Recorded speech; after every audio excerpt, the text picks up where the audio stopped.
განმარტოს ალფა-გალი რას ნიშნავს? გალი მოდის გალაქტოზიდან და სრული სახელი არის ამის გალაქტოზ ალფა-1,3 გალაქტოზა.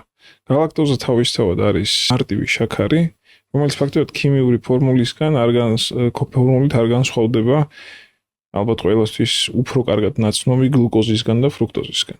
უბრალოდ არის იზომერი, სამგანზომილებიანი სტრუქტურა განსხვავებული ატომების შემადგენლობა, თანაფარდობა, რაოდენობა არის ერთი და იგივე.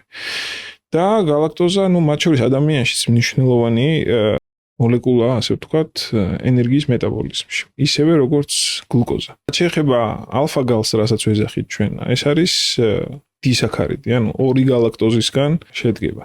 საინტერესო რა არის ჩემთვისაც მათ შორის, რომ ეს არის ალფა-გალის სინდრომი არის ფაქტიურად იმუნური პასუხი ალფა-გალის მიმართ, ასე ვთქვათ, ამ დისაქარიდის მიმართ, რომელიც ეს უკვე ადამიანში არ გვხვდება და გვხვდება წითელ ხორცში, ცხრის ხორცში, საქონლის ხორცში. ხა რა იწვევს ამას იმუნურ პასუხს, რაც ჩვენთვისაა ცნობილი.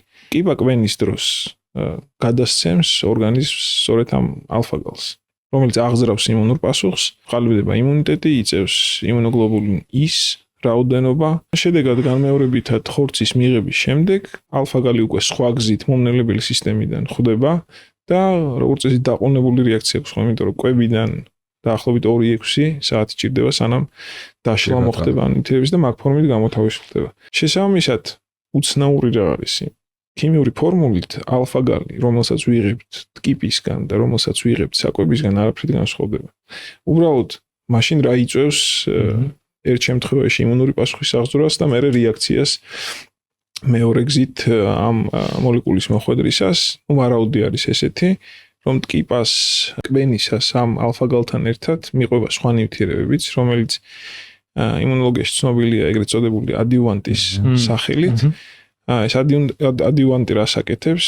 გარკვეულ ანტიგენთან ერთად, ანტიგენი ნებისმიერი უცხო მოლეკულა აღძრავს იმუნურ პასუხს, თუმცა ადიუვანტთან ერთად იმუნური პასუხი შეიძლება იყოს რამოდენიმეჯერ უფრო ძლიერი ვიდრე ცალკე ამ ანტიგენის მოხვედრისას. შესაბამისად, გაძლიერებული იმუნური პასუხი, წარმოქმნილი ანტისხეულები, შემდეგ უკვე მხოლოდ ალფა-გალის ადიუვანტის გარეშე მოხვედრისას რეაგირებს ორგანიზმი უკვე ამ წითელ ხორცზეც.